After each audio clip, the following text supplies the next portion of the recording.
अपने passive income से आपने सबसे बड़ा स्पेंड कौन सा किया है? 2 साल पहले रफली हम लोगों ने एक इंटरनेशनल ट्रिप दुबई का लिया था, तो वो पूरा पैसिव इनकम से था। कुछ उसमें इक्विटी रिटर्न था, कुछ एक्यूमुलेटेड बॉन्ड रिटर्न था। उस ट्रिप का कॉस्ट कितना था? तकरीबन 6 लाख के आसपास था। 6 लाख का trip entirely through passive income? Totally passive income से था। इक्विटी रिटर्न उस टाइम पे एक अच्छा ट्रेड था। वो एक ट्रेड है जो कि शायद मेरे लाइफ का मैक्सिमम रिटर्न रहा होगा। एक ट्रेड में शायद 12-13 लाख रुपए का प्रॉफिट बुक किया था। मेरी एक डेफिनेशन है जनरेशनल वेल्थ की। आपका बच्चा जीरो से स्टार्ट नहीं करना चाहिए अगर आपने लाइफ में कुछ अच्छा किया है। फैमिली में किसी पेरेंट ने स्ट्रगल कर दुकान बना दी, बिजनेस अच्छा चल रहा है, तो क्या आप बच्चों को 500,000 रुपए देकर भेज देते हैं नई दुकान शुरू कर? वो उसी दुकान से शुरू करेगा ना। इस सैलरीड क्लास को प्रॉब्लम है कि बच्चा जीरो से शुरू करे। अगर आपके पास ठीक ठाक पैसा है तो rather than giving that money to them when you die at the age of 80, आप बच्चों को गिफ्ट दे दीजिए और बोले कि बेटा ये पैसा तेरा है, उसको वो इन्वेस्ट कर दे या उसमें अपनी पैसिव इनकम बना ले। एक तो जो चीज हम 35-40 जाके शायद सीखते हैं या जिंदगी में नहीं सीखते हैं, बच्चा 20-25 साल की एज से सीखेगा। मार्केट के अप डाउन है, पैसा डूब गया, निकल गया। जब अपनी जेब से पैसा देते हो ना, जब बिल खुद पे करते हो, थोड़ा सा तो छुपता है। अगर उस पैसे से उनको 1 लाख रुपए का कैश फ्लो आना शुरू हो गया और लाइफ, तो आप सोचिए बच्चे को क्या हेडस्टार्ट मिला लाइफ। उनकी लाइफ की पहली इनकम तो यही हो गई। अच्छा नहीं लगेगा सुनने में, आज की तारीख में सबसे ज्यादा आदमी रईस या अमीर या वेल्दी उस दिन होता है जिस दिन वो मरता है। 55-60 की उम्र में आपके पेरेंट्स तो चले गए ऊपर, बच्चे डिस्ट्रीब्यूट हो गए, कोई यूएस पढ़ रहा है, कोई चला गया नौकरी कर रहा है, इंडिया में कहीं और नौकरी कर रहा है, होता आपके साथ हो। अब मुंह में दांत नहीं, पेट में आंत नहीं, बैंक में 5-10 करोड़ पड़ा है, क्या करोगे उसमें? लाइफ में आप पैसा एंजॉय कब करते हैं? जब आपके बच्चे आपके साथ में हैं और आप उनके अंदर घूमने जा सकते हैं। वो एज होती है 40 से 55 रफली। ज्यादातर लोग फायर वाले जो बोलते हैं वो हेनरी है। You are a high earner but you have not retired yet. Yeah this is such a new term जो मैं पहली बार सुन रही हूँ। पॉपुलर नहीं है पर प्रैक्टिकल है। आप ये देखिए कि जितने लोग सीनियर लेवल पे या माइक्रोसॉफ्ट या ऐसी बड़ी कंपनीज में एमएनसीज में है, सब लोग नियरली 2-2.5-3 लाख 4 लाख कमा रहे हैं, इफ नॉट मोर। किसी ने विला खरीद लिया, किसी ने घर खरीद लिया, गाड़ी बढ़िया चल रही है, nothing wrong with that, but passive income नहीं है तो रिटायर कैसे हो? ये वही है, asset rich income poor. Asset भी जो कि इलिक्विड है। आजकल तो रील पे आके लोग सोशल मीडिया पे इतना कंफ्यूज कर देते हैं ना, वो कंपाउंडिंग का फॉर्मूला लगा के कि कंपाउंडिंग क्या है, तो तुम्हें तो तिहाड़ जेल में डाल देना चाहिए तुमने कंपाउंडिंग। वो compounding theory in life it happens, it is not planned. Shares बहुत सारे मैं बोलूं आज बता सकता हूँ कि ये कंपाउंड करेंगे ही करेंगे। क्या मैंने उन पैसे डाल रखे नहीं डाल रखे? जब कंपाउंडेड रिटर्न आएगा, मैं 85-90 का हुआ, अगर मैं हुआ तो मेरे बच्चे जो भी 20 के आसपास हैं तो उनको मैं कंपाउंड में डालूंगा कि भाई तुम अभी ग्रोथ स्टॉक खरीदो जो डिविडेंड भी देंगे। ये स्कैम बहुत लोगों ने आज की तारीख में, जिन्होंने रियल एस्टेट का लो साइकिल नहीं देखा है, उनको समझ में नहीं आता कैसा हो सकता है उनके साथ। जब मैं पुणे में रहता था तो रहने के लिए किराए पे विला लिया था। उस टाइम पे उसकी कॉस्ट थी 2 करोड़ रुपया। मैं बात कर रहा हूँ सन 2013-14 के आसपास की। बिल्डर ने बोला था कि आपको 4-6 महीने में मिल जाएगा। 8 साल तक पोजीशन नहीं मिला। मैं हैदराबाद मूव हो गया ना, उस घर में कभी रहा, 8 महीने साल तक किस्त देता रहा, पैसा ब्लॉक हो गया ना, मैं उसको इन्वेस्ट कर सकता हूँ, ईएमआई ऊपर से दे रहा हूँ बैंक को। एक्चुअल में प्रोजेक्ट किसी और बिल्डर ने कंप्लीट करके दिया, वो बिल्डर तो गायब हो गया, वरना करोड़ों रुपया डूब गया था। भाई ये तो अलग ही स्कैम लग रहा है। अगर ढंग से प्लान करें तो म्यूचुअल फंड का पैसा कभी खत्म नहीं होगा। कैसे?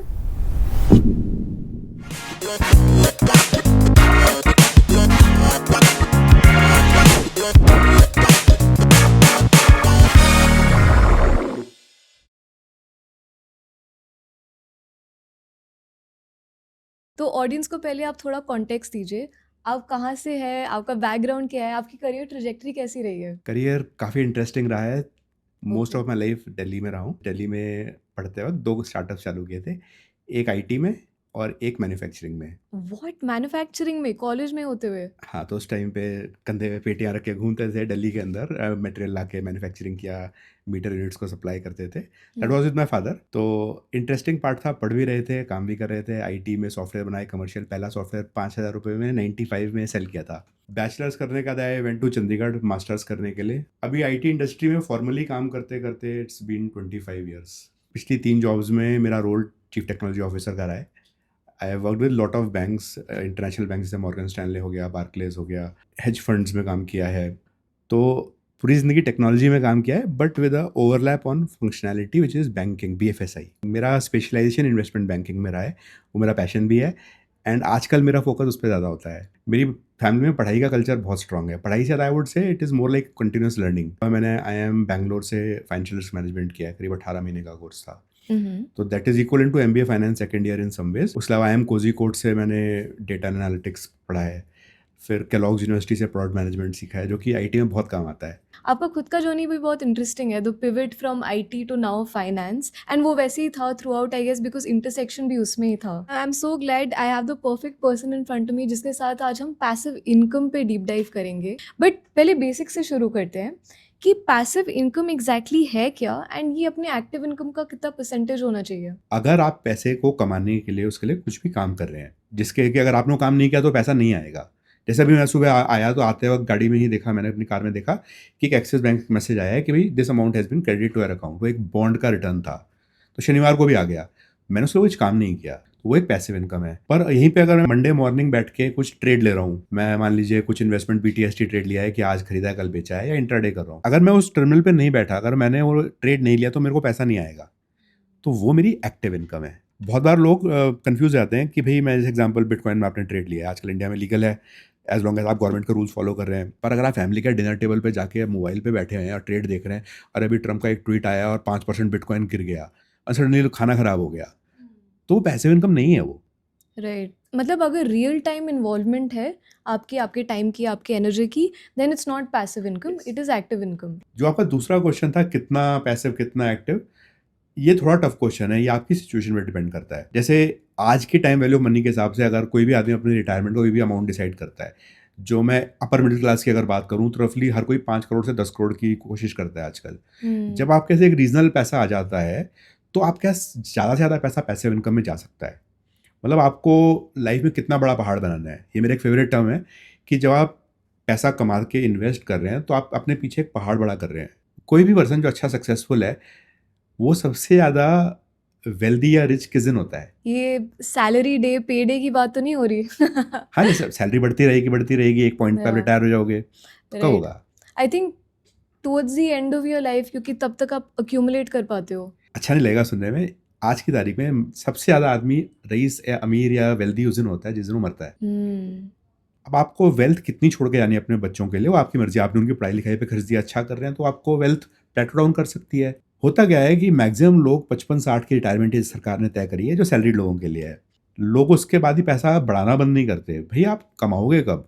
55-60 की उम्र में आपके पेरेंट्स तो चले गए ऊपर, बच्चे डिस्ट्रीब्यूट हो गए, कोई यूएस पढ़ रहा है, कोई चला गया नौकरी कर रहा है इंडिया में, कहीं और नौकरी कर रहा है, होता आपके साथ हो। अब मुंह में दांत नहीं, पेट में आंत नहीं, बैंक में 5-10 करोड़ पड़ा है, क्या करोगे उस वेल्थ का? करना क्या है लाइफ में? आप पैसा एंजॉय कब करते हैं? जब आपके बच्चे आपके साथ में हैं और आप उनके अंदर घूमने जा सकते हैं, पेरेंट्स के साथ घूमने जा सकते हैं।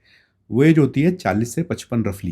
पैसा है नहीं हाथ में, एक EMI दे रहे हैं गाड़ी की, एक दे रहे हैं घर की, हो सकता है मल्टीपल की दे रहे हो, साथ में SIP चल रहे हैं, पीछे पहाड़ बन रहे हैं, बच्चों की स्कूल फी 5-5 6-6 लाख रुपए साल की है, हाथ में पैसा नहीं है। ये मैक्सिमम लोगों को कोई ना कोई हेल्थ इश्यूज आ रहे हैं, हर आदमी स्ट्रेस में। क्यों है भाई? पैसे की रिक्वायरमेंट इतनी ज़्यादा है बिकॉज SIP बंद नहीं कर सकते, महंगे घर में रहना है, स्ट्रेस बहुत ज़्यादा है, लाइफ एंजॉय करने के लिए पैसा नहीं है।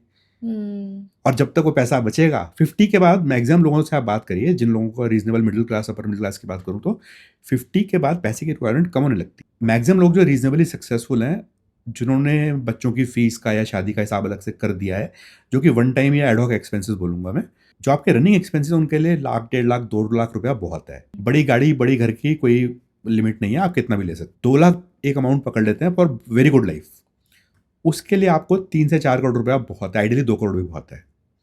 अगर आप 2-2.5 करोड़ रुपए को ठीक से इन्वेस्ट करें ओवर 2-3 साल धीरे धीरे करके, जिससे कि एक आध मार्केट के अप डाउन निकल जाए, तो उसमें आप 2 लाख रुपए पैसिव इनकम निकाल सकते हैं। जब से मैंने अपना फायर वाला पार्ट मन में एक्सेप्ट किया है कि हाँ भाई पहुंच गया हूँ, पैसा मेरा बड़ा है, कम नहीं हुआ है, तो इसलिए इन चीज़ों को समझना जरूरी है। एक टर्म है Henry, you are a high earner but you have not retired yet. ज्यादातर लोग फायर वाले जो बोलते हैं वो हेनरी हैं, पैसा अच्छा कमा रहे हैं, रिटायर होने की नहीं सोच सकते।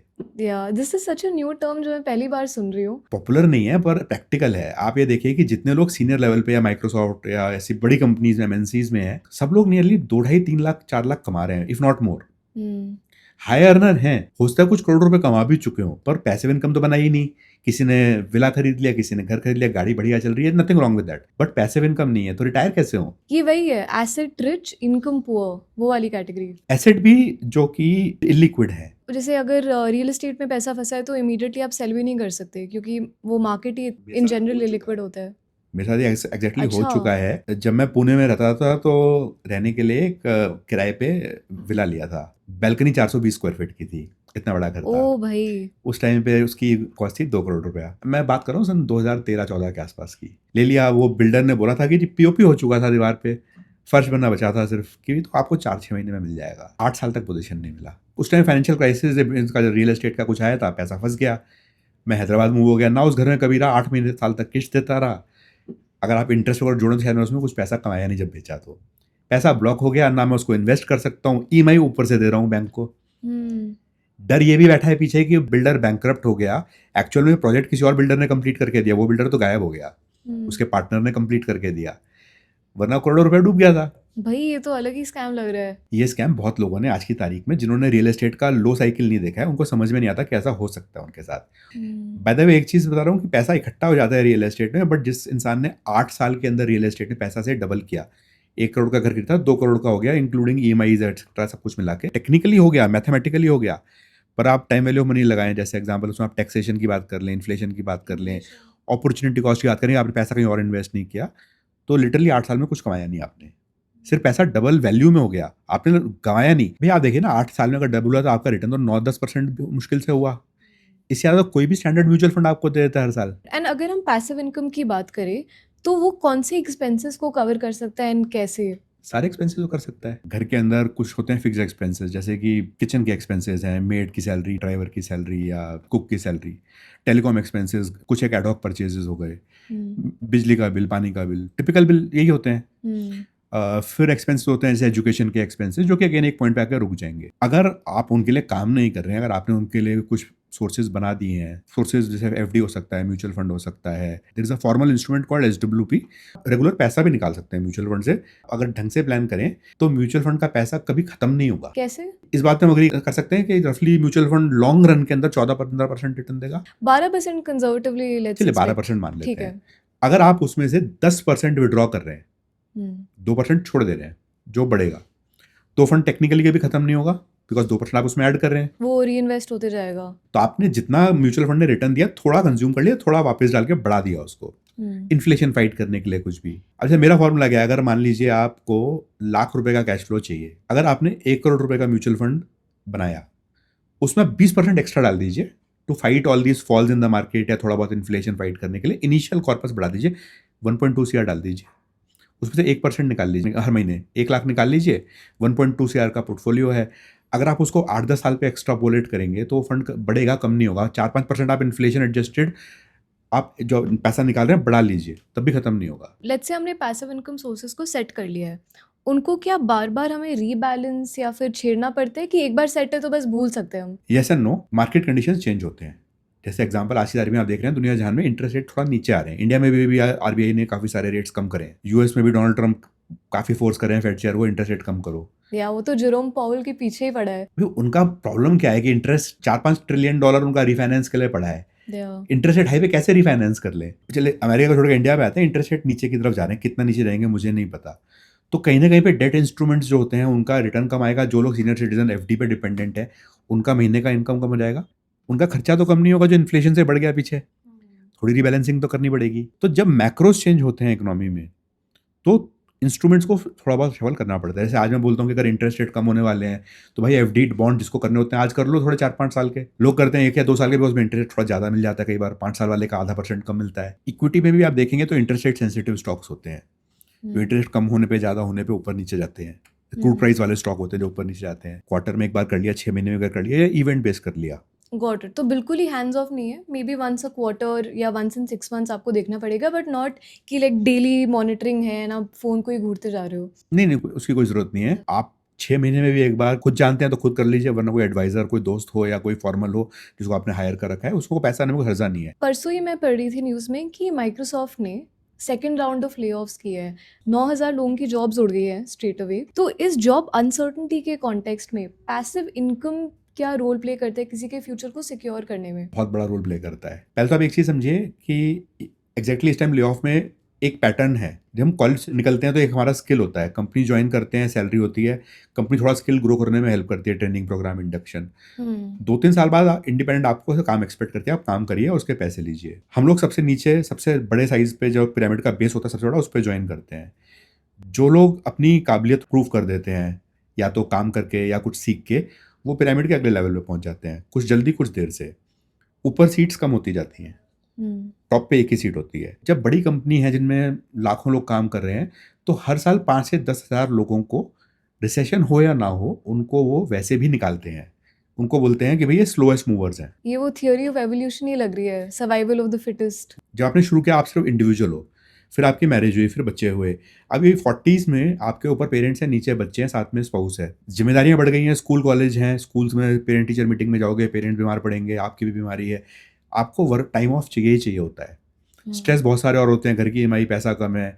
तो जो आदमी पहले 15-16 घंटे भी काम कर लेता था, आज वो वर्क लाइफ बैलेंस भी बोलता है। वो कहता है कि भाई मेरे पास समय नहीं है, मुझे छुट्टी चाहिए, मुझे हाफ डे चाहिए, मुझे पीटीएम में जाना है। तो कहीं ना कहीं पे जो कंट्रीब्यूशन आपका है उसमें कंस्ट्रेंट्स आने लगते हैं।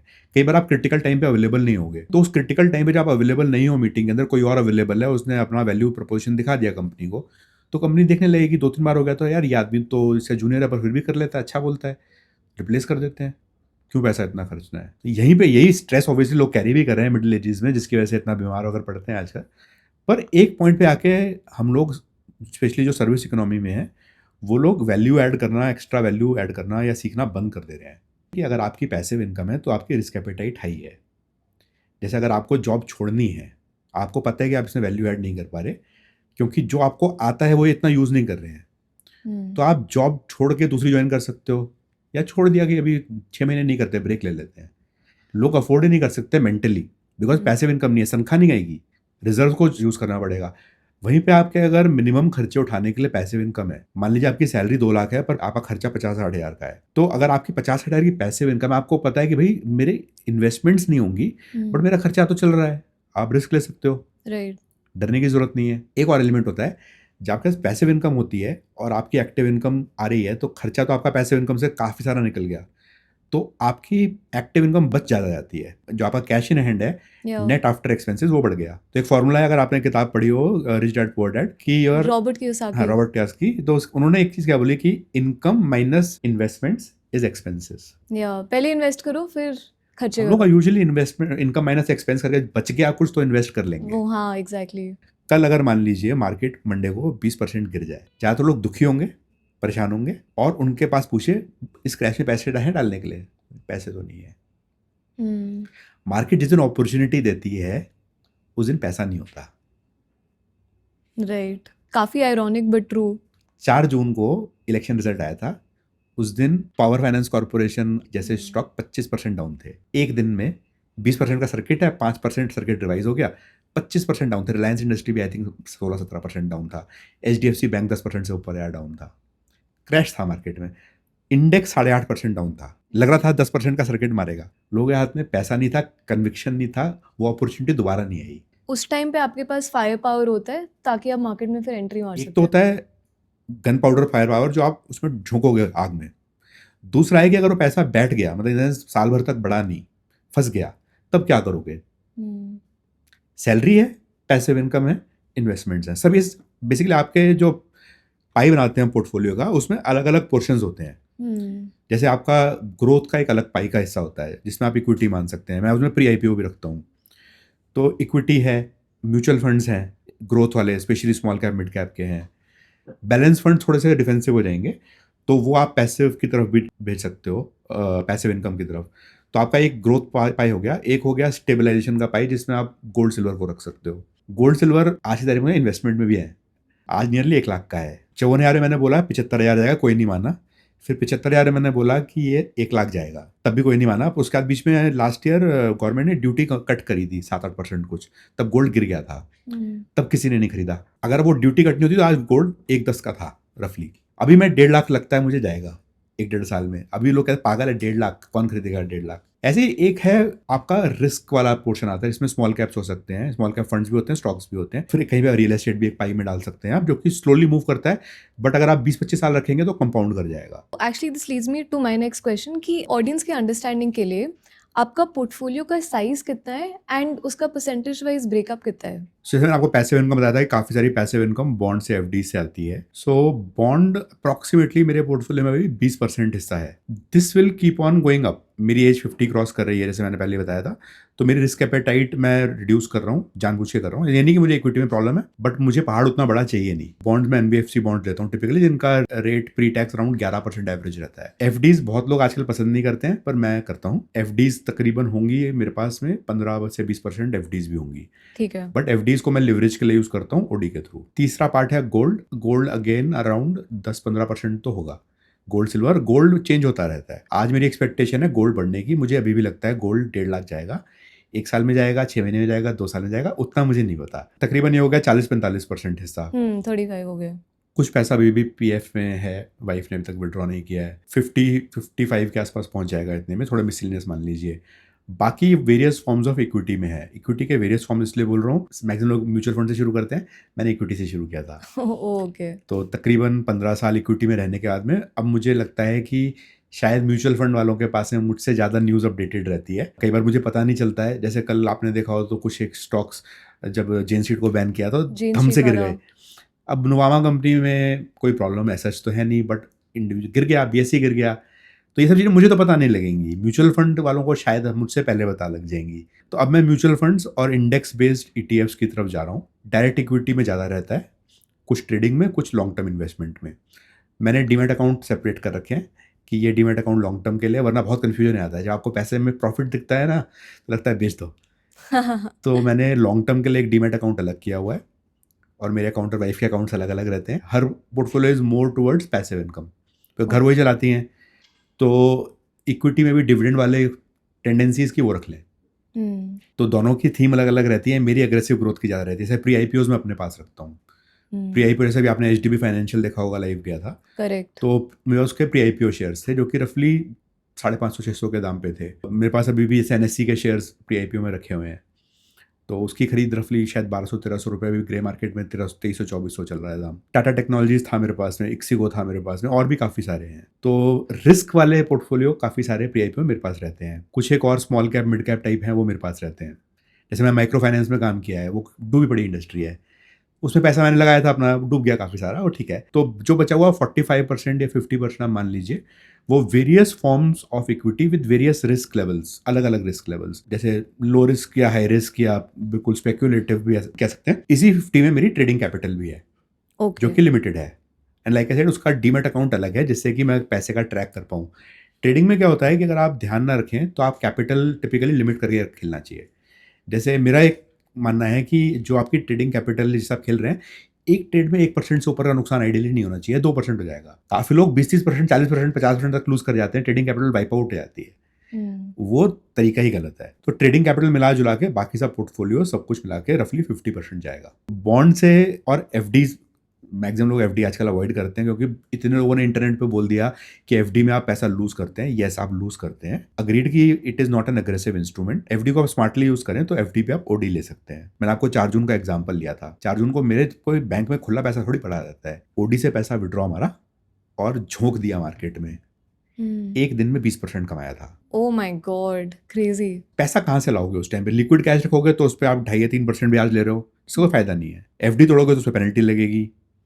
तो मैं रखता हूँ एफडी में, एफडी पे ओडी ले ली, ओडी पे 1% का मैंने स्पेशल एक रिबेट ले रखा है। मैक्सिमम लोगों को 2% में मिलता है, यानी एफडी 7% की है तो आप 8% पर एनम पे विड्रॉ कर सकते हो। मैंने कितने टाइम के लिए लिया?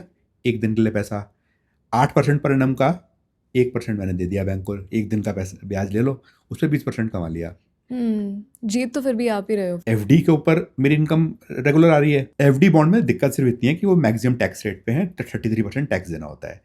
मेरी सैलरी नहीं है, वाइफ की सैलरी नहीं है, तो हम सब लोगों को 12 लाख का तो एग्जाम्पशन मिल जाता है गवर्नमेंट से। भाई डॉक्टर की भी सैलरी चालू नहीं हुई है, तो हम सबकी जो एफडी बॉन्ड की इनकम है उससे 12 लाख का तो एग्जाम्पशन नहीं, बजट के हिसाब से वैसे ही मिल रहा है हमको। तो फैमिली में आपके 3-4 मेंबर अगर ऐसे हैं जिनके पास में सैलरी इनकम नहीं है, तो 12 इंटू मल्टीप्लाई कर लीजिए, उतना तो आपको टैक्स बेनिफिट वैसे ही मिल जाता है। करेक्ट, 48 हो गया। वो एलटीसीजी एसटीजी इसमें काउंट नहीं होते, वो अलग हेड्स हैं इनकम टैक्स में। तो उस पर्सपेक्टिव से अगर आप थोड़ा बहुत इनकम टैक्स को समझते हैं और यूज़ करते हैं तो इतने बुरे इंस्ट्रूमेंट्स नहीं है। बॉन्ड से और एफडी से नियरली पैसा इतना आ जाता है कि पैसिव इनकम ज़्यादा ही आ जाता है, विच इज़ बच जाता है जो उसको हम इन्वेस्ट कर सकते हैं। तो बॉन्ड्स एक पार्ट हो गया पोर्टफोलियो का, बाकी आप कहाँ पे इन्वेस्ट करते हो? बाकी मैं और वाइफ स्विंग ट्रेड से लेकर इन्वेस्टमेंट्स इन इक्विटी करते हैं, जिसमें ठीक ठाक पैसा आ जाता है। एक चीज़ बड़ी इंटरेस्टिंग है कि मैक्सिमम लोग इनिशियली कम कैपिटल पे ज़्यादा परसेंटेज ऑफ प्रॉफिट की उम्मीद रखते हैं।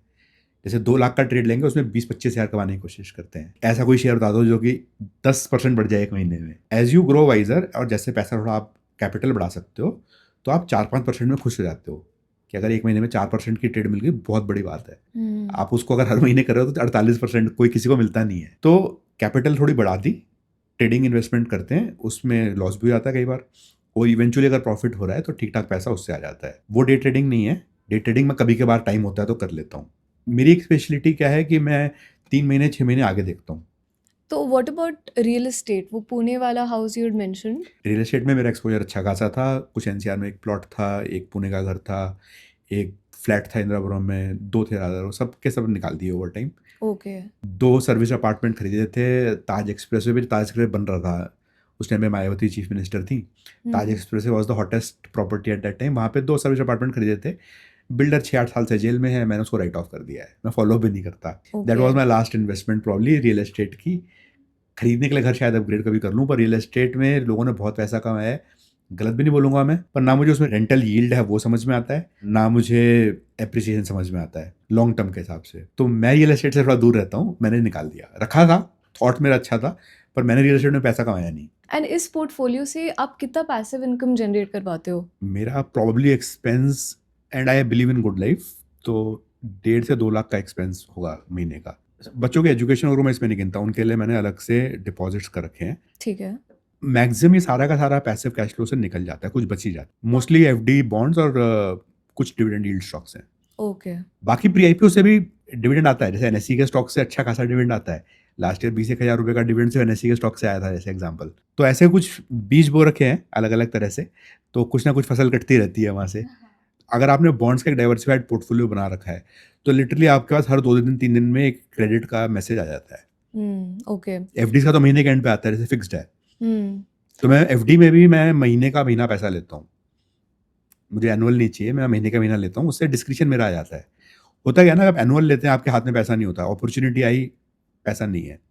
जब महीने का आ रहा है आपके हाथ में आ गया, तो आपका मन है आप उसे एफडी करिए, बॉन्ड में डालिए, गोल्ड में डालिए, जो उस दिन अपॉर्चुनिटी है, जो चीज़ मार्केट में अच्छे दाम पे अवेलेबल है, आप उसमें इन्वेस्ट कर सकते हैं अगर आपके हाथ में लिक्विडिटी है तो। एंड अपने पैसिव इनकम से आपने सबसे बड़ा स्पेंड कौन सा किया है? 2 साल पहले रफली हम लोगों ने एक इंटरनेशनल ट्रिप दुबई का लिया था, तो वो पूरा पैसिव इनकम से था उस फंडेड। कुछ उसमें इक्विटी रिटर्न था, कुछ एक्यूमुलेटेड बॉन्ड रिटर्न था। उस ट्रिप का कॉस्ट कितना था? तकरीबन 6 लाख के आसपास था। 6 लाख का trip entirely through passive income? Totally passive income से था। इक्विटी का एक ट्रेड था जो कि तकरीबन साल भर रखा होगा। वो एक ट्रेड है जो कि शायद मेरे लाइफ का मैक्सिमम रिटर्न रहा होगा। एक ट्रेड में शायद 12-13 लाख रुपए का प्रॉफिट बुक किया था। एंड हम इस लेवल तक कैसे पहुंच सकते हैं कि पूरा लाइक दुबई का ट्रिप पैसिव इनकम से फाइनेंस करे? You will say I want to get rich, मतलब कि किसी कुछ ऐसा हो जाए कि रातों रात पैसा आ जाए। नॉट ट्राइंग टू से इन रॉन्ग वे। या आप इसको रिवर्स कैलकुलेट करिए। मान लीजिए मैं अगर आज 40 का होता और मुझे 50 का बीज बोना है कि भी एट द एज ऑफ 50 मुझे फाइनेंशियली रिटायर होना है,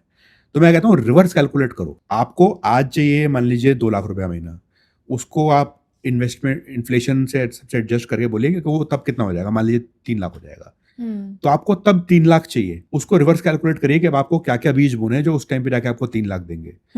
ओवरनाइट नहीं आएगा।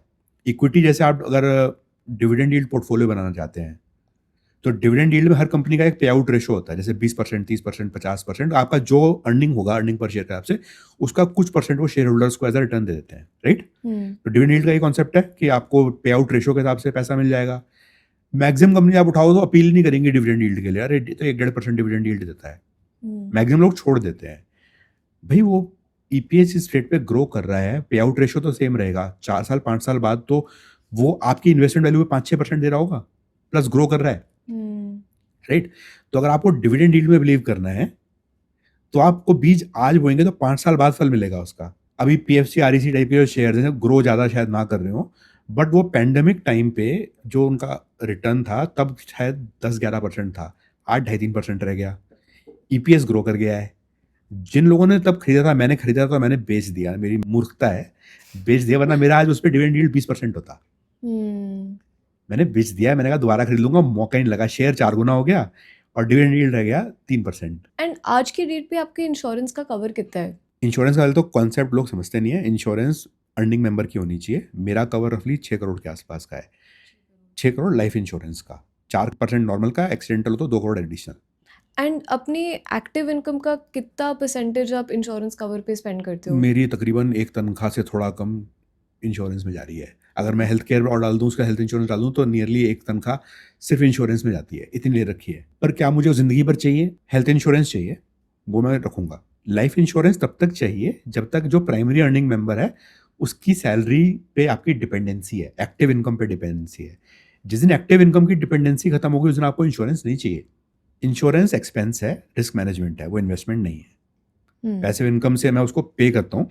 एश्योर्ड इनकम है तो आप मे भी डाल सकते हो कि फ्यूचर में इतना आएगा एश्योर्ड वैल्यू को, that is going to be very less compare to जो आपको बाकी इंस्ट्रूमेंट से मिल जाएगा। ये मैं 100% बोल रहा हूँ। That's the point I was trying to make कि अगर किसी के पास पैसिव इनकम है देन इंश्योरेंस की ज़रूरत शायद ना हो, जैसे आपने कहा, बिकॉज इनकम रिप्लेसमेंट का स्कोप ही नहीं है ना। सबसे ज्यादा इंश्योरेंस कब चाहिए होती है? जब आपकी फैमिली आप पे डिपेंड है, जैसे आप 30 ईयर्स के हो और आपका पेरेंट्स रिटायर्ड है, आपकी पूरी फैमिली आप चला रहे हो, आपके पेरेंट्स, उनकी हेल्थ केयर, स्पाउस, बच्चे, बच्चों की future education till college graduation, सबसे ज्यादा लंबा सफर आपको तब तय करना होता है when the kid is just born. Living expenses पहले 5 साल के नर्सरी केजी के से लेकर 12वीं तक, आज की तारीख में मेट्रो सिटीज में, you live in Bangalore right? तो बैंगलोर। बैंगलोर में एक रीजनेबल स्कूल 4 से 5 लाख रुपए साल का मिनिमम होगा। ज्यादा वाले बहुत होंगे, इससे कम वाले कम होंगे। ओके। हैदराबाद में अच्छे स्कूल भी मेरी जो बेटी स्कूल में जाती है उसमें करीब 6-7 लाख की फीस है साल की। पर 2 बच्चे हैं तो लगा लो अब कितना जाएगा, महीने का 70-80 हज़ार तो उसी में जा रहा है। इंश्योरेंस चाहिए। If the main earning member dies, उसका स्पाउस कहाँ से बच्चे को पढ़ाएगा? क्या लेवल करा देगा, गवर्नमेंट स्कूल में भेजेगा? कि इन्फ्लेशन एडजस्टेड एजुकेशन एक्सपेंस है, हेल्थ केयर है, लिविंग एक्सपेंस है, सब लगा लोगों को कितना चाहिए? कम से कम 10 से 20 साल का सस्टेनेंस चाहिए at the age of 30। And आपका preferred source of passive income कौन सा है? चेंज होता रहता है मार्केट कंडीशंस के हिसाब से। जैसे अगर मैं पेंडेमिक में वापस जाना चाहूँ, नहीं जाना चाहूँगा पर अगर गया तो I would buy truck loads of dividend yield stocks. कचरे के दाम पे बिक रहे थे जितने इंडियन ऑयल कॉर्पोरेशन के स्टॉक्स हैं, आईओसी के, और ये कंपनियां यूजुअली 8-10 साल तक तो मुझे बंद होती नहीं दिखती। आरईसी, पीएफसी, कोल इंडिया, जितने आप पीएसयू कोई सा उठा लो, आज की तारीख में सबके सब in excess of 10% dividend yield दे रहे होते हैं। मैंने तब खरीदे भी थे। एक इंडियन बैंक का स्टॉक है, आज 5% डिविडेंड देता है। मैंने उस टाइम पे 40,000 शेयर खरीदे थे उसके। उस टाइम पे उसका दाम शायद था 70-80 रुपया। मैंने 120-130 में बेच दिया। आज वो शेयर ही 500 रुपए का है। ओह गॉड। मैं उसी शेयर में रिटायर हो गया होता। आज बॉन्ड यील्ड्स 12% के आसपास है और नीचे गिरने वाला है रेट। बॉन्ड्स के, एनबीएफसीज के शायद ना गिरे, स्पेशली बिकॉज डेट फंड्स को गवर्नमेंट ने 30% पे टैक्सेबल बना दिया है। 2 साल पहले चेंज आया था इनकम टैक्स में। डेट फंड्स पहले टैक्सेबल, शायद जहाँ तक मुझे ध्यान है, मैं I am not an expert on this, but शायद म्यूचुअल फंड के लिए तरह टैक्स होते थे। 2 साल पहले जो आपके डेट फंड्स टाइप है उन पे नॉर्मल टैक्स कर दिया है। तो मुझे उम्मीद नहीं है कि बॉन्ड यील्ड्स इतनी ज़्यादा गिरेंगी हिंदुस्तान में। तो मैं भी कोशिश करके बॉन्ड्स में डाल रहा हूँ। मेरे पास 10 साल वाले बॉन्ड भी हैं, मेरे पास 6 महीने वाले बॉन्ड्स भी हैं, और मेरे पास 5 साल वाले बॉन्ड्स भी हैं। सारे हैं, हर तरह की वैरायटी है। जो कॉन्सेप्ट मुझे लगता है गवर्नमेंट को पसंद कम आते हैं, जैसे बीच में वो बीएनपीएल कार्ड्स आए थे, बहुत चले थे, पर गवर्नमेंट ने बैन कर दिया। तो उस तरह के बिजनेसेस वाले बॉन्ड्स मैं नहीं लूंगा जिसमें मुझे लगता है गवर्नमेंट को प्रॉब्लम हो सकती है। तो मैं देख के खरीदता हूँ, एक बॉन्ड में ज़्यादा एक्सपोजर नहीं लेता, जिसकी क्वालिटी ज़्यादा अच्छी है कंपनी की, या मैं पर्सनली मेरे रिलेशनशिप अच्छी है वहाँ पर, उनके मैं डाल देता हूँ। एंड जो पैसे आप पैसिव इनकम के थ्रू कमा रहे हो, उसकी टैक्स की प्लानिंग आप कैसे करते हो? बहुत अच्छा क्वेश्चन है, बिकॉज 2 एलिमेंट हैं इसके। एक तो मैक्सिमम लोग पूरी जिंदगी टैक्स बचाने में बिता देते हैं। मैं चाहता हूँ मैं फाइनेंस मिनिस्टर को साल का 1 करोड़ रुपए का टैक्स दूँ। सुनने में बड़ा ऑकवर्ड लगेगा, भाई 1 करोड़ का टैक्स दूंगा तो 4-5 करोड़ की इनकम भी तो होगी। सो कमाना नहीं छोड़ दोगे आप टैक्स बचाने के लिए, टैक्स दो। विद इन दैट आप इंस्ट्रूमेंट चूज कर सकते हो। जैसे LTCG 12.5% है, मुझे पूरी उम्मीद अगले बजट में 15 हो जाएगा, मैं प्रिपेयर्ड हूँ उसके लिए। STCG 20 है, हो सकता है 30 की तरफ जाए। जैसे FD और मैंने बॉन्ड बताया था, अगर मैं उनको एक पॉइंट के बियॉन्ड लेके जाऊंगा तो 33% टैक्स है, सारे सेस लगा लोगों के। तो जस्ट दैट पॉइंट के पहले आप रहते हो क्या, सो दैट आपको टैक्स? इतना मैं दिमाग नहीं लगाता फ्रेंकली, जो आउटकम मैं दे देता हूँ, बट ये सेंसिटिव रहता हूँ कि सारा पैसा FD बॉन्ड में भी नहीं डालूंगा, वरना टैक्स बहुत ज्यादा हो जाएगा। LTCG STCG आज की तारीख में अलग सेक्शंस हैं, उनको बढ़ा लो। जितनी इनकम, अगर मेरी पैसिव इनकम जैसे आज ठीक ठाक आ रही है, तो अब मुझे उसको बढ़ाने की जरूरत नहीं है, सिर्फ मेंटेन कर सकता हूँ। जो टैक्स आएगा दे दूंगा कि madam FM please this is your money, take it. एक पॉइंट के बियॉन्ड ना आप टैक्स बचा सकते, ना आप सेविंग कर सकते। आपकी अर्निंग का पोटेंशियल अनलिमिटेड है। मैक्सिमम एनर्जी अर्निंग में या अर्निंग की कैपेबिलिटी बढ़ाने में लगाइए। अगर आपको रिटायर होना है, गोल 50 का है, तो 45 पे SWP बनाना शुरू करिए धीरे धीरे। 5 साल में एवरेज आउट हो जाएगा सारे, कुछ एक पीक्स एंड ट्रफ्स उसमें एवरेज आउट हो जाएंगे। जब आप रिटायर हुए तब पीक होना चाहिए, उसके बाद SWP डाल दो। तो करंटली पैसिव इनकम के थ्रू आप 1.5-2 लाख के महीने के खर्चे कवर कर पाते हैं। आई रिमेंबर यू मेंशनिंग कि डॉटर के लिए भी आपने काफ़ी पैसे सेव किए यूजिंग दिस पैसिव इनकम का प्रैक्टिस, तो उसके बारे में थोड़ा बताइए। मेरी एक डेफिनेशन है जनरेशनल वेल्थ की, कि आपका बच्चा जीरो से स्टार्ट नहीं करना चाहिए अगर आपने लाइफ में कोई अच्छा किया है तो। काफ़ी लोगों की फिलॉसफी है कि बच्चा अपने आप करेगा, एजुकेशन लोन लेके पढ़ रहा है, उसका लोन दे देगा और जीरो से मतलब वही सैलरी जैसे मैंने शुरू किया था, मेरी 15,000 सैलरी थी जब लाइफ शुरू करी थी। First salary was 15,000 a month. अभी शायद वो 30-35,000 हो गई होगी, पर उसमें लिविंग एक्सपेंस भी नहीं निकलते हैं बच्चों के आजकल, वो घर से ही लेते हैं पैसा। तो मैक्सिमम बच्चे जिनके पेरेंट्स एफ्लुएंट हैं वो भी वहीं से शुरू करते हैं।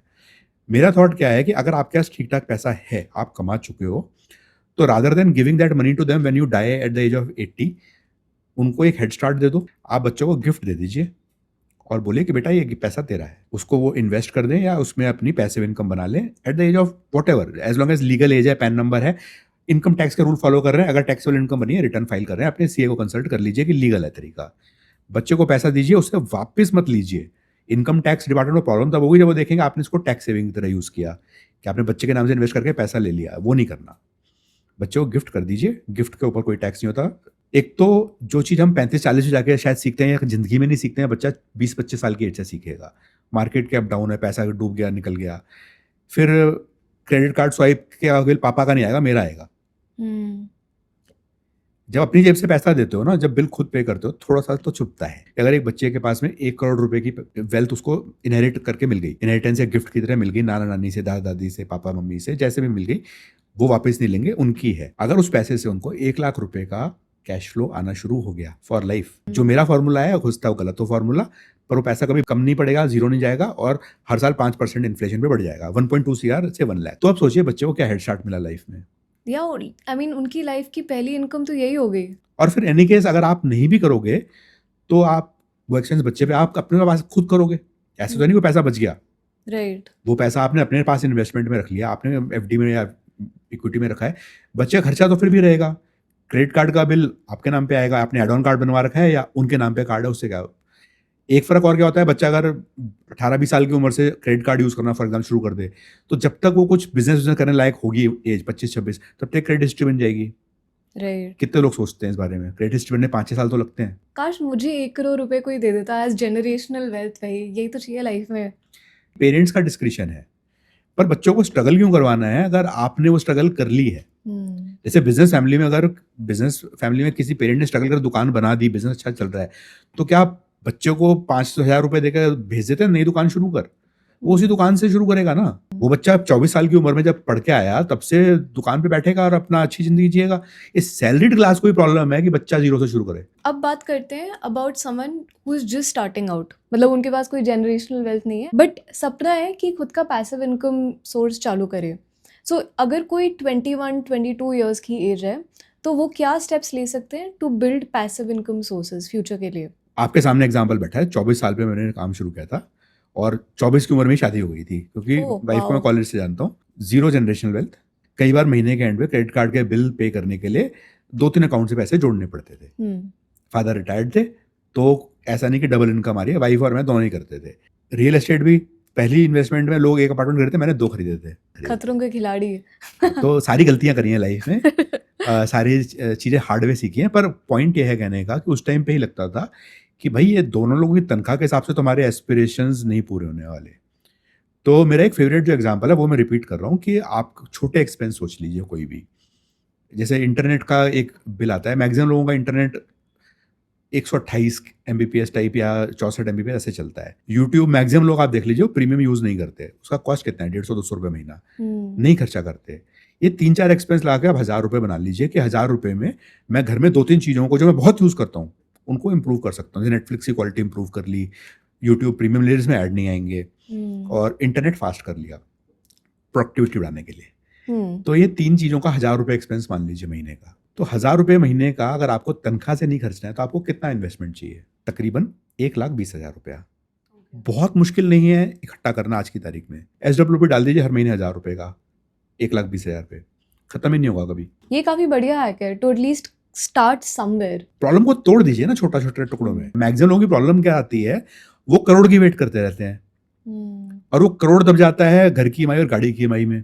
मैक्सिमम लोगों का आजकल घर और गाड़ी की EMI by the time they are in the industry for 2-3-4 years चालू जाता है। ये सबसे ज्यादा आपका ड्रेन करते हैं पैसिव इनकम सोर्सेज को बनाने में।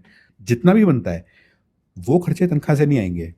2 एलिमेंट है, एक तो आपका लाइफस्टाइल अच्छा रहेगा, आपको कॉम्प्रोमाइज कुछ चीज़ों में नहीं करना पड़ेगा। जैसे मैंने एग्जांपल लिया, यूट्यूब अगर कोई इंसान बहुत यूज़ करता है, स्पेशली पॉडकास्ट अगर देखता है नॉट जस्ट एंटरटेनमेंट। तो ऐड नहीं आएंगे, दिन का कुछ समय तो बचेगा, थोड़ा इरिटेटिंग भी कम होगा, इरिटेटिंग कम बार होगा। बार बीच बीच में आप स्किप ऐड। पॉडकास्ट अच्छा चल रहा है, ऐड 2 आ गए, फिर आप छोड़ देते हो। जब आप एक मिड लेवल पे पहुंच गए, आपका एक आवरली रेट होना चाहिए। 1 घंटे की कितनी वैल्यू है? 100 रुपया, 1000 रुपया, 5000 रुपया, कुछ तो वैल्यू होगी आपकी सैलरी के हिसाब से। The value of our time on an early basis का कॉन्सेप्ट लोगों को चमकता ही नहीं है। They will spend 1 hour figuring out कि 500 रुपये कहाँ बचा सकते हैं फ्लाइट टिकट में, नॉट रियलाइजिंग कि वो कूपन ढूंढने में ही मतलब 1-2 घंटे लग जाते हैं। और बाद में उसमें कोई ना कोई हैंडलिंग चार्जेस लगा देंगे। वही फिर वो एनीवे नेगेट हो गया। आप जेप्टो पे खरीदो, 150 रुपया कूपन मिलेगा, बिल उतना ही आएगा। हाँ एग्जैक्टली। जेप्टो का तो अलग ही कहानी है, अभी इतने सारे पोस्ट आ मैं रहे हैं। जेप्टो से खरीदता हूँ, सामान खरीदता हूँ, बट वो एक कन्वीनियंस है, हाँ, उसको ऑप्टिमाइज करने का कोई सेंस नहीं है। For someone who starting out वो क्या इनकम सोर्सेज कंसिडर कर सकते हैं? सबसे आसान होता है एफडी। शुरुआत एफडी से कर लो, ठीक है। एफडी में क्या है ना, फाइनाइटनेस है, रिस्क नहीं है। शुरू में पैसा लुट जाए तो आदमी 10 साल के लिए रिस्क कवर्स हो जाता है। एफडी का एक मॉडिफिकेशन होता है आरडी, मैंने उसी से शुरू किया था। हर महीने 4000 रुपये सैलरी से बचाएंगे और 4000 डालेंगे, 6 महीने में वो 25,000 रुपये हो गए, 24,000 रुपये प्लस इंटरेस्ट। कैश डाउन जाके म्यूजिक सिस्टम ले आए। आज हम ईएमआई पे लेते हैं, पर कैश डाउन पे ले आए, कोई ईएमआई नहीं है उसके बाद की। आरडी के थ्रू पैसा इकट्ठा हो जाता है। पैसा अगर इकट्ठा करना प्रॉब्लम है, सेम चीज आप एसआईपी डाल सकते हो, म्यूचुअल फंड में डाल दो, ईटीएफ में भी डाल सकते हो। कॉम्प्लेक्स क्यों करना है? म्यूचुअल फंड और हैंडलिंग चार्जेस हल्के से मामूली से ज़्यादा होते हैं। एंट्री आजकल लगता नहीं, एग्जिट लगता है, पर थोड़ा एक्सपेंस रेशियोज फिर भी हैं। ईटीएफ में उतने भी नहीं होते। अगर आपको इन जनरल लग रहा है मार्केट ऊपर जा रही है, डायरेक्शन इकोनॉमी का अपवर्ड्स है, तो एसआईपी म्यूचुअल फंड में कर दो या फिर ईटीएफ में कर दो।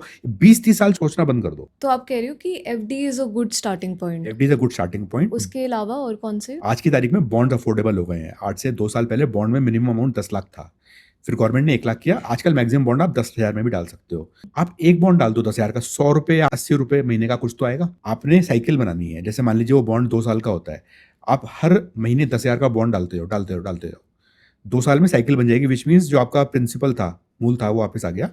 ब्याज आप कंज्यूम कर लो, खर्चे के मिल ले। जो पैसा प्रिंसिपल वापस आ रहा है उसको रीइन्वेस्ट कर दो। 2 साल में साइकिल, समझ गए आप क्या कह रहा हूँ मैं? जो आपने मूल डाला था 2 साल का अगर बॉन्ड है, 2 साल में वापस आ जाएगा घूम के प्रिंसिपल। तो 2 साल में मोरलेस साइकिल बन जाती है। हर महीने प्रिंसिपल रीइन्वेस्ट, इंटरेस्ट कंज्यूम। मैंने वही किया है पिछले 2-2.5 साल में। बॉन्ड्स की साइकिल, एक दिन में कोई पोर्टफोलियो नहीं बनता बॉन्ड का भी, 2-3 साल लगे बना के। जितने पैसे आते थे, क्योंकि पैसिव इनकम तो थी, वाइफ की जितनी सैलरी आती थी बॉन्ड में झोंक देते थे, ले जा भाई बॉन्ड। मैं अपनी इक्विटी में रखता था, वाइफ के बॉन्ड में जा रहे थे। 2 साल चलती रही साइकिल, बनती रही, पैसे प्रिंसिपल ऐड करते गए हर महीने। कई बार लमसम पैसा आया तो उससे हमने होम लोन वापस नहीं किया। कुछ 10 साल के बॉन्ड थे, उनमें इकट्ठा लमसम पैसा डाल दिया। लमसम पैसा कभी भी दुबई ट्रिप में लगाना लगा लो, एस्पिरेशन है तो ठीक है लगा लो, या फिर प्रीपे करने में, गाड़ी खरीदने में, इनमें आइडियली नहीं लगाना चाहिए, क्योंकि लमसम लाइफ में कभी कभी मिलता है। मैक्सिमम लोगों से पूछ लीजिए जो पीएफ विड्रॉ करते हैं, मैक्सिमम लोग होम लोन चुकाने के लिए करते हैं या घर खरीदने के लिए करते हैं, एसेट बिल्ड करने के लिए नहीं करते। जिस घर में आप रहते हो वो एसेट नहीं है, भले उसकी वैल्यू बढ़ रही है। लेट्स से कोई 26 ईयर ओल्ड है जो महीने में 1 लाख रुपए कमा रहे हैं, तो वो अपनी इनकम को किस तरह से एलोकेट कर सकते हैं? मेरे पास एक बार हो चुका है कि मैंने ईएमआई 3-4 बांध ली थी, महीने का 70-80 हज़ार रुपये जा रहा था, और सडनली जॉब नहीं थी। उसको कैसे एलोकेट करें ताकि वो अच्छी खासी पैसिव इनकम दे? देखिए, पहले तो आपके मिनिमम एक्सपेंसेस तो हो ही गए, उसमें से 50-60 हज़ार तो मिनिमम एक्सपेंस हो जाएगा, रेंटल और लिविंग एक्सपेंस मिला के। 5,000 रुपये आसपास डिस्क्रिप्शन रख लीजिए महीने का कि इतना हम खर्च लेंगे अपने आप, हैप्पीनेस बजट, वो हर महीने होना ज़रूरी है। बाकी 25-30 हज़ार रुपये बचना चाहिए, वो आपके डिस्क्रिशनरी एक्सपेंस में नहीं जाना चाहिए। नॉन डिस्क्रिशनरी में चला गया कि भाई इसमें तो ऑप्शन ही नहीं है। जो एक्सपेंसेस इस तरह के हैं, गाड़ी अपग्रेड के, फ़ोन अपग्रेड के, घर अपग्रेड के, वो ज़रूरी नहीं है। घर ऑफिस के पास रखो, कम्यूटिंग एक्सपेंस भी हो जाएगा, टाइम बढ़ जाएगा। टाइम का मैक्सिमम लोग मोनेटाइज नहीं करते या क्वांटिफाई नहीं करते। लोगों के घर होते हैं ऑफिस से दूर, 4 घंटे ट्रैफिक में फंसे हैं, गाड़ी चला रहे हैं, एंजॉय कर रहे हैं। क्या एंजॉय कर रहे हो? 4 घंटा आपके लर्निंग टाइम में से खत्म हो गया। प्रायोरिटाइज कर लो, एक्सेल में देख लो, जो आपके 30,000 बच गए वो जाना चाहिए इन्वेस्टमेंट में। तो इन्वेस्टमेंट में कहाँ पे एग्जैक्टली? आप 2-3 डब्बे बना लो, गोल्ड, बॉन्ड और इक्विटी। 30,000 रुपये बच रहे हैं मान लीजिए, 30,000 बच जाएंगे 1 लाख में। 10,000 की गोल्ड डाल दो, 10,000 का बॉन्ड डाल दो, 10,000 इक्विटी डाल दो। ओके। मार्केट कंडीशन चेंज हो जाती है तो फॉर्मूला चेंज कर लो। ट्रेडिंग तब करो जब आपकी एक्टिव इनकम है। मैक्सिमम लोग आजकल पैसिव इनकम और ट्रेडिंग में कंफ्यूज हो जाते हैं। उनको लगता है कि वर्क फ्रॉम होम के टाइम पे बीच में 2 घंटे जाके एफएनओ खेल लिया, पैसिव इनकम हो गई। पैसिव इनकम नहीं है, एक्टिव इनकम है। और बीच में अगर एक कॉल आ गई तो ट्रेड चौपट हो जाएगा, नुकसान हो जाएगा। किसी भी घर को रेंट पे देना, that is a source of passive income जो मतलब सदियों से चला आ रहा है। आज के डेट में ये कितना इफेक्टिव मेथड है? आपकी एज, रिस्क एपेटाइट डिपेंड करता है। पुश्तैनी घर है जिसमें लिटरली की लागत कुछ है नहीं, उसमें से अगर आपकी इतनी इनकम आ जाती है कि आपका खर्चा निकल रहा है तो कोई प्रॉब्लम नहीं है। पर अगेन वही एग्जांपल, अगर आपके 40 50 60 जो भी है, you will die with a 10 CR 20 CR property में भी ज़्यादा। पुश्तैनी घर अगर है तो उसकी वैल्यू उसका करोड़ों में इतनी हो, स्पेशली अगर दिल्ली या बैंगलोर ऐसी जगहों पे कहीं पे है, मेट्रो में है, बहुत होगी। मोनेटाइज कर लो, एक बढ़िया अपार्टमेंट में रह लो, बाकी पैसा एफडी में डाल दो। राइट, तो बेसिकली अगर इनहेरिटेड हाउस है then it make sense, but अगर खुद आप रियल एस्टेट इन्वेस्टमेंट कर रहे हो for that purpose of rental income, फिर इट डजंट मेक सेंस। जी, मनी इज मनी, किस फॉर्मेट में रख रहे हो, किस एसेट क्लास में रख रहे हो, वो अलग बात है।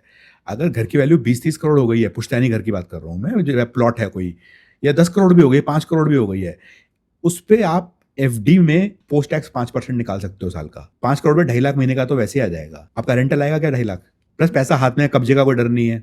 कई एक्सपर्ट्स ये भी कह रहे हैं कि REITs are like blue chip stocks for passive income seekers. That is because you are getting income now. आप पिछले 2 साल के प्रेसिडेंट में चल रहे हैं, उसके पहले रीट नहीं थे, उसके बाद क्या होगा पता नहीं। तो do you think that is true, या फिर मतलब ये तो बस सोशल मीडिया की बात है? मान के चलिए कि रीट में पैसा डाला, उस पर थोड़ा डूब जाए। कमर्शियल रियल एस्टेट है, correct. Right. Commercial real estate अगर अनसक्सेसफुल हो गई, आपने कई बार देखा होगा कुछ मॉल्स नहीं चल पाते, उनमें नहीं पिकअप होते फुटफॉल, तो रिस्क तो है, हाई रिस्क है, रिटर्न हाई है। आपको नियरली 2% टाइप का यील्ड तो महीने का मिल जाता है, रीट में 1.5% तो मिल ही जाता है मेरे ख्याल से रीट में। राइट। आपको रेजिडेंशियल में कभी मिलेगा नहीं इतना, आप रिस्क ले रहे हो। अगर आपको 2% टाइप मिल जा रहा है रीट में, साल का 24%, टैक्स को एक मिनट साइड में रखते हैं, 4 साल में तो आपका प्रिंसिपल रिकवर हो गया। रिस्क लीजिए, but not with your entire wealth. Let's talk about the common mistakes जो लोग करते हैं when they trying to build passive income streams. वो कौन सी इन्वेस्टमेंट चॉइसेस या हैबिट्स हैं जिससे पैसिव इनकम सोर्सेज शायद किल ही हो जाए? मैं एक एग्जांपल लेकर इलस्ट्रेट करता हूँ। अगर मैंने कोई सा भी आप ब्लू चिप उठा लो, Reliance, HDFC bank, ICICI bank, कोई सा भी ब्लू चिप उठा लो, मैंने 24 साल की उम्र में अगर वो ले लिया होता तो आज मुझे 10-15% डिविडेंड दे रहा होता। ब्लू चिप टिपिकली आधा पौना परसेंट के ऊपर डिविडेंड नहीं देते, right. Correct. ITC probably exception है जो 3-4% दे देता है, बिकॉज का कैश फ्लो अच्छा है टोबैको बिजनेस से। अगर आपको पैसे में ना, मैक्सिमम लोग बहुत लेट स्टार्ट करते हैं। मैं भी कुछ लोगों से बात करता हूँ, कहते हैं यार तो अभी तो 50 का भी नहीं हो, अभी से क्या पैसिव इनकम बना लियो जब रिटायर होगा। मैंने कहा रिटायर तब होगा जब पैसिव इनकम होगी। तो पॉइंट क्या है कि आप जितनी जल्दी स्टार्ट करते हैं, मैक्सिमम लोग जल्दी स्टार्ट ही नहीं करते। उनको लगता है कि पैसिव इनकम से पैसा निकाला तो ग्रो नहीं होगा। इन सम वेज येस, बट अगर आप ग्रोथ स्टॉक में डाल रहे हो, मैं सिर्फ नाम एग्जांपल के लिए ले रहा हूँ, not as a recommendation, HDFC AMC का स्टॉक उठा लीजिए, 3-3.5% डिविडेंड यील्ड है अंदाजन, जहां तक मुझे ध्यान है। तो अगर वो स्टॉक मैंने लेके, वो ग्रोथ स्टॉक है, पैसा बढ़ रहा है, यस, उसका EPS तो बढ़ रहा है। इंडिया में ग्रोथ स्टोरी है, लोग स्टॉक मार्केट में पैसा कंटिन्यूसली लगा रहे हैं, SIP बढ़ रहे हैं। एंड फॉर दैट मैटर आप कोई भी AMC उठा लीजिए, सबका ग्रोथ स्टोरी है, हिस्ट्री देख लीजिए, फ्यूचर भी ठीक ठाक लग रहा है। फ्यूचर चेंज होता है तो यू कैन स्वैप, जरूरी थोड़ी है कि 20 साल की SIP तो की नहीं आपने, फिक्स की कर ले, डाल नहीं डालना है। उस स्टॉक में जो 3% आज दे रहा है, मैं आज पैसा डालता हूँ तो क्या 5 साल बाद वो 6% हो जाएगा? मोस्ट प्रोबेबली हो जाएगा। 10 साल बाद कितना हो जाएगा? शायद 10% हो जाएगा। हम लोग ग्रोथ और इन सब मोड में कंफ्यूज इतने हो जाते हैं, और बीच बीच में आजकल तो रील पे आके लोग सोशल मीडिया पे इतना कंफ्यूज कर देते हैं ना, वो कंपाउंडिंग का फॉर्मूला लगा के। ये कंपाउंड नहीं किया तो तुम्हें तो तिहाड़ जेल में डाल देना चाहिए, तुमने कंपाउंड नहीं किया। और जिसने कंपाउंडिंग नहीं की उसको गिल्ट के मारे मरा जा रहा है, अरे यार मैं तो कंपाउंड नहीं कर रहा पैसा। That is true. वो compounding theory in life, it happens, it is not planned. Shares बहुत सारे मैं बोलूँ आज बता सकता हूँ कि ये कंपाउंड करेंगे ही करेंगे। क्या मैंने उन पैसे डाल रखे? नहीं डाल रखे। जब कंपाउंडेड रिटर्न आएगा, मैं 85-90 का हुआ अगर मैं हुआ तो आई वुड अदर से मेरे बच्चे जो भी 20 के आसपास हैं, एक 21 है, एक अभी 17 है, 16 है, तो उनको मैं कंपाउंड में डालूंगा कि भाई तुम अभी ग्रोथ स्टॉक खरीदो जो डिविडेंड भी देंगे। मैं एक वॉरेन बफेट और चार्ली मुंगर को बहुत मानता हूँ।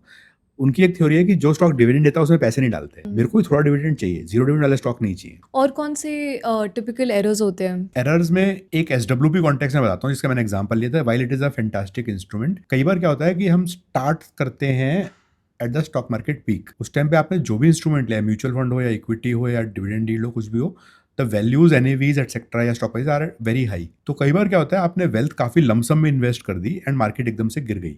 तो literally you are starting with 70-80% of your wealth, not 100% of your wealth. तो इसीलिए if you are planning to retire या थोड़ा सा पैसिव इनकम पाने का सोच रहे हैं, तो do it over some time.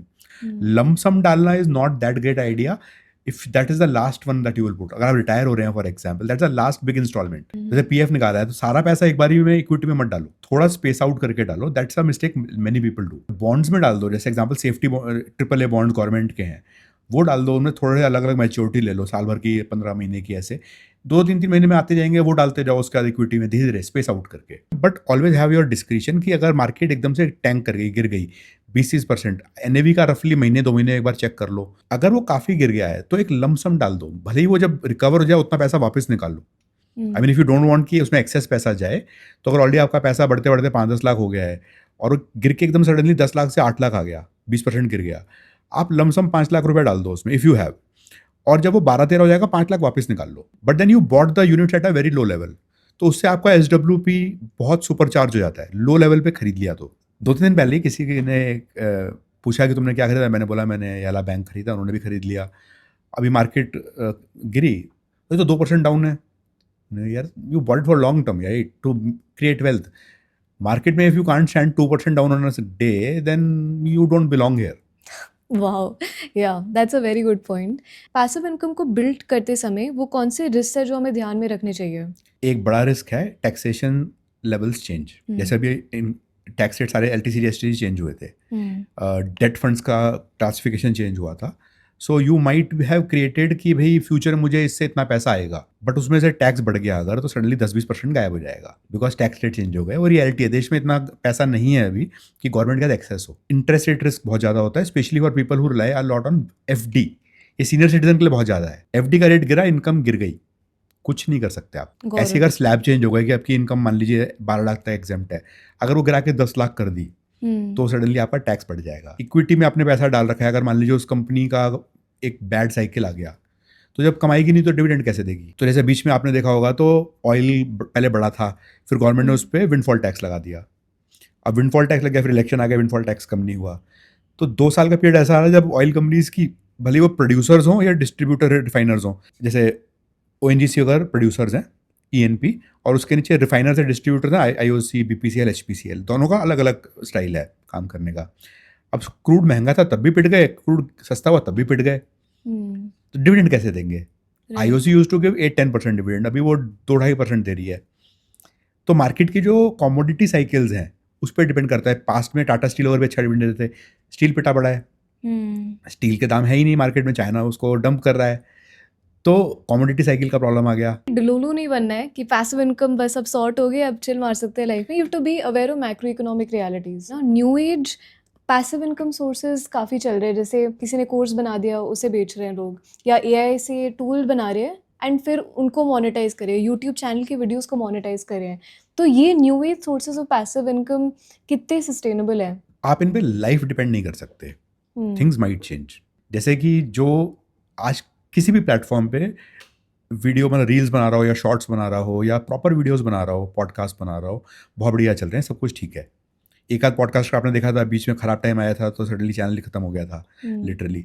So there can be situations outside your control. जैसे भी रेगुलेशन से भी नहीं डाला, सारे के सारे जो लोग FNO के पॉडकास्ट बनाते हैं सब बंद हो गए। तो देर मे बी मैक्रो थिंग्स, आपके दिमाग में कोई गलती नहीं कर रहे आप, मतलब आप कोई मेलिस नहीं कर रहे, किसी को चूना नहीं लगा रहे हो, बट मैक्रो कंडीशन चेंज हो गए। यूट्यूब ने अगर मोनेटाइजेशन प्लान चेंज कर दिया तो ये चीज़ें हो सकती हैं। तो यू कैन नॉट ऐसे कि भाई ये बंद हो गया तो मेरे को तो पता ही नहीं लाइफ में क्या करूँगा। While you are making money from that, great, और अच्छा पैसा जिसने कमा लिया, कुछ लोग तो करोड़ों में भी कमा रहे हैं, तो प्लीज़ उसको इन्वेस्ट कर लो फॉर द ड्राई डे जिस दिन पैसा नहीं होगा। राइट। तो nothing wrong, new age economy में नए चैनल्स बनेंगे कमाने के, channel in the little sense, कोई गलती नहीं है, उसको फटाफट कैप्चर कर लो। मैंने 2 साल लगा दिया एनालिसिस पैरालिसिस अपना चैनल शुरू करने में। आपको कोई चीज़ ट्राई करनी है तो उसमें कितना टाइम लाइफ का स्पेंड करेंगे, कितना पैसा इन्वेस्ट करेंगे और डिसअपॉइंटमेंट कितनी होगी, उसके लिए आपको एक्सपेरिमेंट एक लिमिटेड रिसोर्सेज में करना है। Perfect, thank you so much for your time Manish, this is extremely fun. Thank you for having me. अब आपके पास पैसिव इनकम स्ट्रीम्स बिल्ड करने का क्लियर रोड मैप है। इस एपिसोड से आपका सबसे बड़ा टेक अवे क्या था, हमारे साथ कमेंट्स में ज़रूर शेयर करें। This is Arunima Rao signing off. मिलते हैं अगली बार।